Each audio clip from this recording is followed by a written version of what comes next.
दोस्तों, मैं गीजा का एक कारीगर हूँ। हाँ, वही कारीगर जिसके हाथों ने उन विशाल पत्थरों को उठाया था जिन्हें आज तुम पिरामिड के नाम से जानते हो। और सुनो, ये कोई मजाक नहीं था, मैंने बहुत मेहनत की थी। मैं कोई बर्गर बच्चा नहीं हूँ जो बस खाकर बैठ गया हो।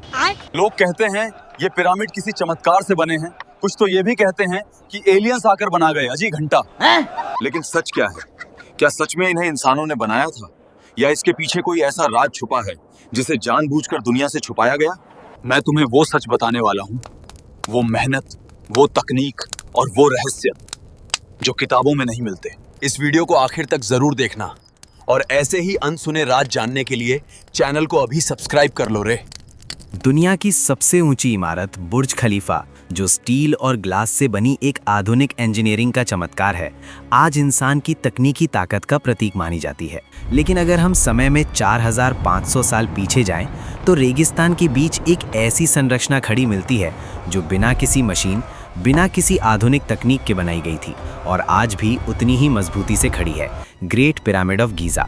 ये सोचकर ही हैरानी होती है कि आखिर उस समय के लोगों ने इसे कैसे बनाया होगा और क्या हम आज भी इसे बिल्कुल वैसे ही बना सकते हैं। इस पिरामिड में करीब 23 लाख पत्थर के ब्लॉक्स इस्तेमाल किए गए हैं, जिनका वजन 2 टन से लेकर 80 टन तक है और हर एक पत्थर को इतनी सटीकता से रखा गया है कि वो लगभग पूरी तरह उत्तर दिशा के साथ संरेखित है। ये केवल एक मकबरा नहीं, बल्कि एक ऐसी पहेली है जिसे आज की आधुनिक विज्ञान भी पूरी तरह सुलझा नहीं पाया है।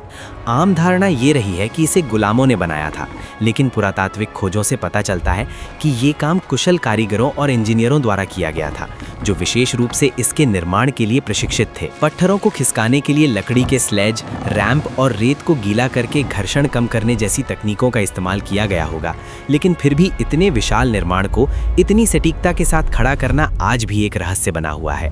इसी रहस्य को और गहरा बना देती हैं पिरामिड के अंदर छिपी हुई संरचनाएं। आधुनिक स्कैनिंग तकनीकों से वैज्ञानिकों ने इसके भीतर एक विशाल खाली स्थान यानी एक हिडन चेंबर का पता लगाया है, जिसका कोई स्पष्ट प्रवेश द्वार नहीं है। ये कमरा हजारों सालों से बंद है और कोई नहीं जानता कि इसके अंदर क्या छिपा हुआ है। क्या ये कोई अनजाना खजाना है या फिर कोई ऐसा राज जो हमारी पूरी इतिहास की समझ को बदल सकता है। पिरामिड के अंदर के रास्ते इतने संकरे और सटीक हैं कि लगता है जैसे उन्हें किसी उन्नत तकनीक से डिजाइन किया गया हो। इसके अलावा इसके अंदर का तापमान लगभग हमेशा एक जैसा रहता है, चाहे बाहर कितनी भी गर्मी क्यों ना हो। ये सब कुछ महज संयोग है या इसके पीछे कोई गहरी समझ छिपी हुई है, ये आज भी एक बड़ा सवाल है। अगर हम आज के समय में एक पिरामिड बनाने की कोशिश करें तो हमारे पास अत्याधुनिक मशीनें, क्रेन्स, आर्टिफिशियल इंटेलिजेंस और सैटेलाइट तकनीक मौजूद है। इसके बावजूद विशेषज्ञों का मानना है कि इसे बनाने में 15 से 20 साल का समय और अरबों डॉलर का खर्च आएगा, और फिर भी ये कहना मुश्किल होगा कि हम उतनी ही सटीकता और मजबूती हासिल कर पाएंगे या नहीं। एक तरफ प्राचीन मिस्र के लोग थे जिनके पास न लोहे के औजार थे न ही आधुनिक साधन, और दूसरी तरफ हम हैं जिनके पास सब कुछ है, फिर भी हम उस स्तर तक नहीं पहुंच पा रहे। सबसे बड़ा सवाल यही है कि पिरामिड का असली उद्देश्य क्या था? क्या ये केवल एक मकबरा था या फिर इसके पीछे कोई और ही उद्देश्य छिपा हुआ था? कुछ शोधकर्ता मानते हैं कि इसकी आकृति और इसकी स्थिति इस तरह से बनाई गई है कि ये पृथ्वी की ऊर्जा को प्रभावित कर सके। हालांकि इसका कोई पक्का वैज्ञानिक प्रमाण नहीं है, लेकिन इतने सारे अनसुलझे सवाल ये जरूर बताते हैं कि पिरामिड केवल पत्थरों का ढांचा नहीं है, बल्कि एक ऐसा रहस्य है जो आज भी हमें चुनौती देता है। आज भी ये संरचना वैसे ही खड़ी है जैसे हजारों साल पहले थी। मानो वो हमें ये याद दिला रही हो कि इंसान ने भले ही बहुत कुछ सीख लिया हो, लेकिन अभी भी बहुत कुछ ऐसा है जिसे समझना बाकी है। देखो, आप फिर वीडियो को लाइक करना और चैनल को सब्सक्राइब करना भूल गए। मैं मिलता हूँ अगले वीडियो में। जय हिंद।